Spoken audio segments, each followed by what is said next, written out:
Greetings.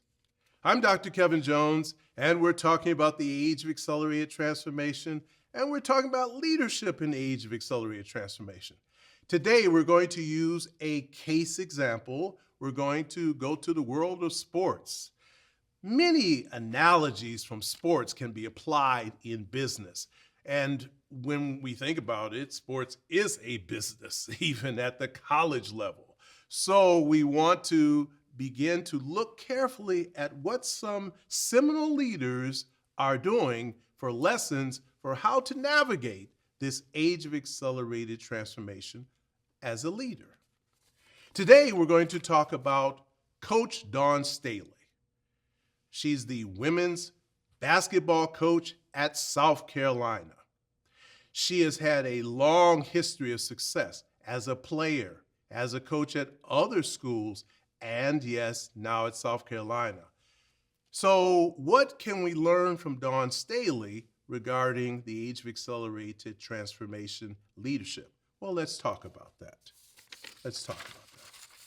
First, the age of accelerated transformation focuses on rapid, converging change across systems. And when we think about leadership, we're talking about leaders as stewards of trust and human potential. This model right here is a model that describes the components of what leaders have to focus on during this age of accelerated transformation. And there's an emphasis during this time of adaptability, ethics, and yes, human-centered design. You see, in this age of accelerated transformation where things are moving fast, using college sports is a good example because there are these issues, or as some people call them issues, there's NIL money, there's the transfer portal. In the last few years, the entirety of college sports has changed radically. This fits perfectly with the age of accelerated transformation as a case because what you knew 5 years ago with college sports, you won't recognize college sports today. And that is what we're seeing in business and other organizations in the age of accelerated transformation. And yes, they're driven by the pesto factors, political, economic, societal, technological, legal, and environmental drivers, true. And yes, we're talking about organizations and their effects from the age of accelerated transformation on people, processes, and the technology and communication. So we're going to focus in on leaders and their relational and emotional competencies, cognitive, strategic competencies, human-centered pillars, and augmented work philosophy. So let's talk about Coach Dawn Staley as an example of an age of accelerated transformation leader. She is demonstrated elite performance in a high-pressure environment. Winning a NCAA basketball championship is a high-pressure environment. And with her sustained success amid the constant change, when she started as a coach, her job was very different than it is today. But there are some principles that remain the same. And yes, this is something we can talk about as leadership beyond sport, people, culture, and purpose. This is what we are drilling down on, okay? So, human-centered leadership. This is really what we'll talk about with regard to Coach Staley. People before tactics. Coaching as life leadership development, and basketball as a vehicle for holistic growth. When you look at what she focuses on, you listen to her words, yes, the outcome, the byproduct is a win. But the focus is, yes, on winning, but not as first. You don't talk about winning before you talk about developing relationships and connection with people. You see, when we consider her focus, it's something that you might not think is part of this, but it is. It's called discipline as an operating system. One of her quotes is, a disciplined person can do anything. And she creates a set of what we call non-negotiable standards. Now, how does this work with people? And you think, well, don't people kind of want to do their own thing? Well, that's true, but we have to align people around a clear purpose. And that clarity of purpose is what enables people to move forward. And understand that in the age of accelerated transformation, the purpose does not change, but your processes, your technology, and your communication will change, which means that people have to change. You may be augmenting your work with, say, AI. That means that, yes, things are changing, things are transforming, but we can still have non-negotiable standards.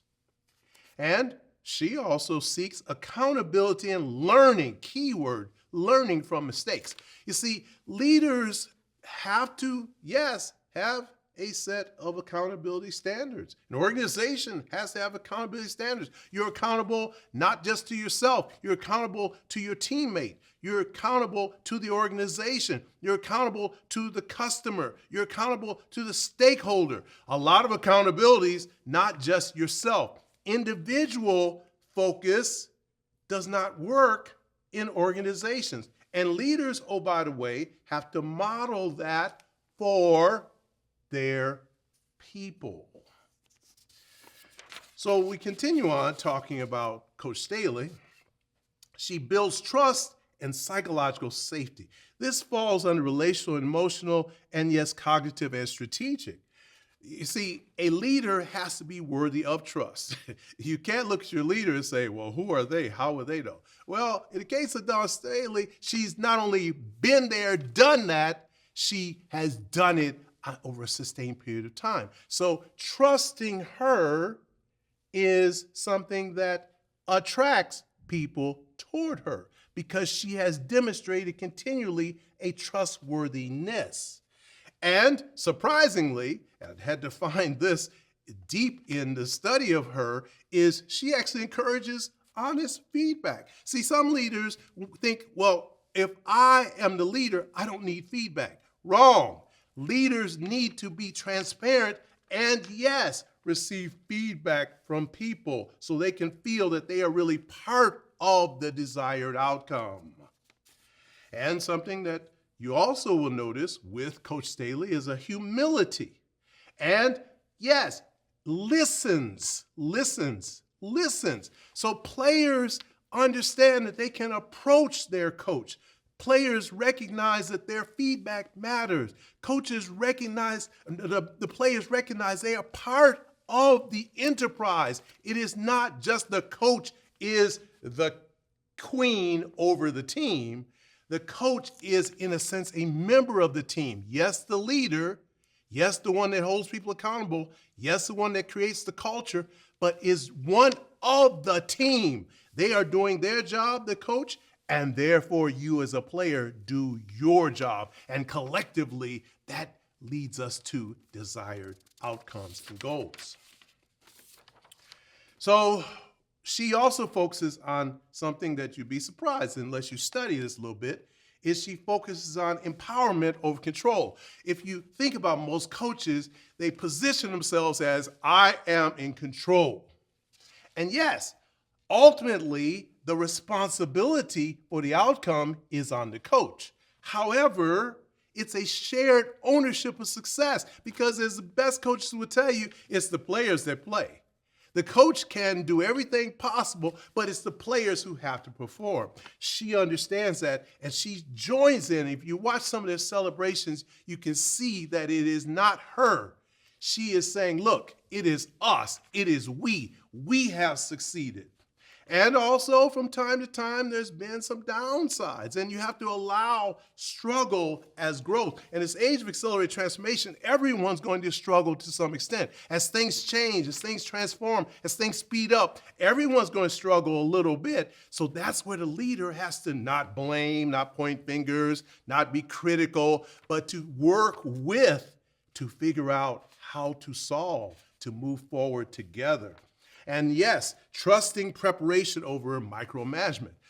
Now, again, you might watch the sideline and say, well, she's a micromanager. No, she's not. She is one that, yes, works behind the scenes, building those relationships, works with the team in the practice, and in the game, trust the preparation. Trust the preparation. Does not mean you can't hold people accountable, but yet you have to say, all right, at some point you release to let the people perform.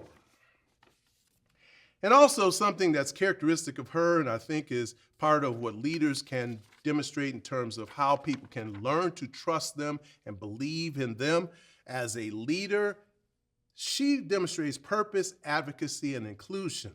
Advocacy for equity and representation, values-driven culture, connecting performance to societal impact. So each leader has their own way of positioning themselves with people so people can trust them. People can see who they are and can be attracted to that. And then that belief, that they can have a belief that their intention is one that is not just beneficial for themselves, but beneficial for the organization, the people, the individual.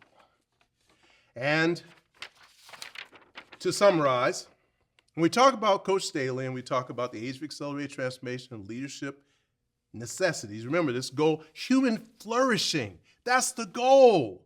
Despite the changes, the transformation, human flourishing should be our goal. And you lead people with people principles. People first, yes. Build trust before speed. That's right. Even though we're in a time of accelerated transformation, build trust. Trust may take a little time. Be a little patient as people understand what is occurring. Discipline enables adaptability. That's right. We have to be disciplined. We have to do our jobs before we can adapt.